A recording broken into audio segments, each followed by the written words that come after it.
దేవుని నామంకి మహిమ, ఘనత, ప్రభావములు చెల్లిస్తున్నాం. మరి మనం అనుదిన ప్రార్థన చేస్తాం. మరి ప్రార్థన చేస్తున్నప్పుడు మనకి ఏమి కావాలనో మనం అడుగుతూ ఉంటాం దేవుణ్ణి. అంటే దేవునితో మాట్లాడతాం. దేవునితో మాట్లాడినప్పుడు దేవుడు మనం అడిగినవి మనకి ఇస్తాడు కదా. మత్తయి 7:7 అడుగుడు మీకు ఇయ్యబడును అనేది వాగ్దానం మనకి ఇవ్వబడింది. అవును, మనం అడగాలి. మరి ఎప్పుడు అడగగలుగుతాం, ఎప్పుడు అడిగే అధికారం ఉంది అంటే యోహాను సువార్త 15:7 నా యందు మీరును మీ యందు నా మాటలను నిలిచి ఉన్న ఎడల మీకేది ఇష్టమో అడుగుడి, అది మీకు అనుగ్రహింపబడును.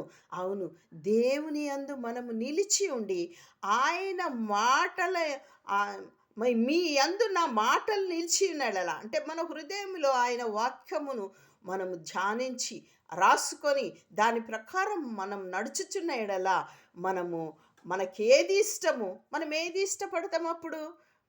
ఈ లోకానుసారంది ఇష్టపడము, చెడ్డవాటిని ఇష్టపడము. దేవుని చిత్తంలో ఏది ఉందో అదే ఇష్టపడతాం. దేవుని హృదయానుసారంగా మనం నడుస్తాం. ఆ విధంగా దావీదు నడిచినాడు. మనం కూడా మన హృదయంలో మరి దావీదు ఏ విధంగా అయితే తన హృదయంలో దేవుని వాక్యమును రాసుకున్నాడో పలక మీద, ఆ విధంగా మనం రాసుకుంటాం కాబట్టి ఆయన చిత్తానుసారందే మనం అడుగుతాం కదా. అది మీకు అనుగ్రహింపబడుతుంది. అయితే మనం చూద్దామా, మొదటి యోహాను 5:14 చివరి లైన్లో ఆయన చిత్తానుసారంగా మనం ఏది అడిగినను ఆయన మన మనవి ఆలకించినదియే.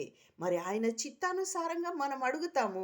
అప్పుడు ఆయన మనకు అడిగినది ఎందుకు ఆయన చిత్తానుసారంగా అడిగింది ఇస్తాడు అంటే అది మనకి మేలుకరం.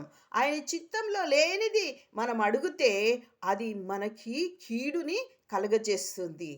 ఆయనకు ముందుగా తెలుసు మన ఆలోచనల కంటే ఆయన మన పట్ల ఆలోచనలు బహుమేలుకరములు.